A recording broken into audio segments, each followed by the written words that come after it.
এটাই the starry night, পৃথিবীর সবচেয়ে পরিচিত ছবিগুলোর একটি। 1889 সালের জুন মাসে ভিনসেন্ট ভ্যান গগ এই ছবি আঁকেন। গভীর নীল আকাশ, ঘূর্ণির মতো ঘুরে যাওয়া তারা, আর নিচে নিস্তব্ধ একটা গ্রাম, সব মিলিয়ে যেন স্বপ্ন আর বাস্তবের মাঝামাঝি একটা দৃশ্য। অনেকে ভাবেন ভ্যান গগ রাতের আকাশ দেখে বাইরে দাঁড়িয়ে এটা এঁকেছিলেন, কিন্তু সত্যি হল তিনি এটা এঁকেছিলেন দিনের বেলায়, মনে মনে। তখন তিনি ছিলেন ফ্রান্সের সেন্ট রেমির একটি মানসিক হাসপাতালে।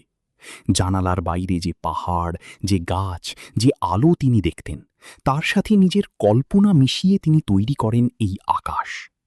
ছবির গ্রামটা আসলে বাস্তব নয়, এটা তার স্মৃতি আর অনুভূতির মিশ্রণ।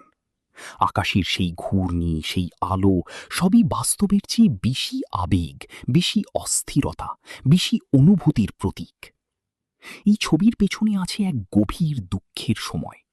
এর ঠিক কয়েক মাস আগে ভ্যান গগ ভয়াবহ মানসিক ভাঙনের মধ্য দিয়ে গিয়েছিলেন, যে সময়ে তিনি নিজের কান কেটে ফেলেন।